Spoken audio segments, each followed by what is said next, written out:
এই মুহূর্তে ফিলিস্তিনের গাজার মানুষদের চেয়েও বেশি ক্ষুধার্ত ঢাকার মানুষ। তা না হলে ভাত খাওয়ার জন্য মানুষ এমন উগ্র হয় কিভাবে? ভিডিওটি দেখে যে কারো মনে হতেই পারে এটা কোনো যুদ্ধ বিধ্বস্ত দেশের ভিডিও, যেখানে খাবারের অভাবে মানুষ দিনের পর দিন না খেয়েছিল আর চোখের সামনে খাবার দেখতেই তাতে হামলে পড়েছে। কিন্তু এমনটা যারা ভাবছেন তাদের জানিয়ে রাখি, এটা কোনো যুদ্ধ বিধ্বস্ত দেশের ভিডিও নয়, বরং এটা ঢাকার ফুটপাতে গড়ে ওঠা একটি খাবার হোটেলের চিত্র। এই মানুষগুলোকে দেখে আপনার মায়া হতে পারে, মনে হতে পারে কতদিন এরা খায়নি। মিজানের গরিবের এই বুফেতে এখন এমন সব গরিব প্রাণীর দেখা মিলছে যারা মানুষ হয়েও কোনোদিন ভাত খায়নি। আর তাই তো ভাতের মার না ফেলতেই, ভাত ঠিকভাবে পরিবেশন না করতেই শুরু হচ্ছে ভাত নিয়ে কাড়াকাড়ি। ওদিকে তরকারির মাংস আলু সেদ্ধ না হতেই কড়াই থেকে তরকারির পানি নামানের ঝোল প্লেটে উঠিয়ে নিয়ে অপেক্ষা করে কখন ভাত হবে। আর এই ভুখানাঙ্গাগুলো জীবনে প্রথমবার একটু ভাত খাবে। মিজানের হোটেলে আরো এক শ্রেণীর গরিব প্রাণীর দেখা পাবেন যারা কিনা ৫ থেকে ৬,০০০ টাকা ভাড়া দিয়ে এসেছে শুধুমাত্র একটু মিজানের হোটেলে ভাত খেতে চায় বলে। মিজানের হোটেলকে ঘিরে এখন যা হচ্ছে তার রীতিমতো নোংরামির পর্যায়ে চলে গেছে, যেখানে একসময় সত্যিকার অর্থেই গরিব মানুষরা সাধ্যের মধ্যে একটু পেট ভরে খেতে পারত, সেই গরিবেরাই এখন উপেক্ষিত।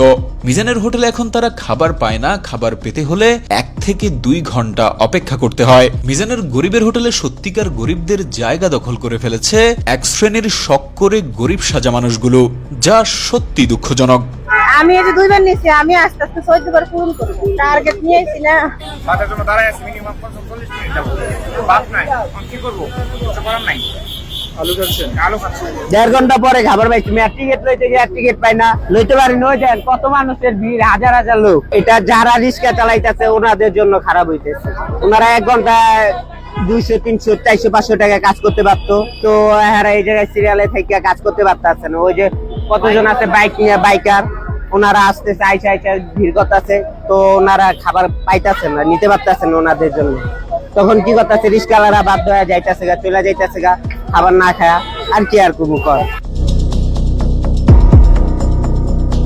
ভাই, আমরা তালতলায় থাকি, ঠিক আছে? যে মিজান ভাইয়ের হোটেল আমাদের বাসা থেকেই দেখা যায়, কিন্তু অথচ আমরা মিজান ভাইয়ের হোটেলের জায়গায় পাই না। এই অবস্থা দেশের বিভিন্ন জায়গা থেকে, 64 জেলা থেকে মানুষ আইসা খাইতেছে। একটা কথা আছে না, বাংলা প্রবাদ, যে মক্কার মানুষই হজ পায় না। আমাদের এই অবস্থা হয়েছে, আমাদের বাসা থেকে মিজান ভাইয়ের হোটেল দেখা যায়, অথচ আমরা মিজান ভাইয়ের হোটেলে এই জায়গা পাই না, ঠিক আছে? তালতলারে আগার গাঁয়ে মিজান ভাইয়ের হোটেল আছে, কত রঙের মানুষ আছে হাইরে মিজান ভাইয়ের হোটেলে, কত স্বাদের গোস্ত হাইরে নাম দে মিজান ভাই।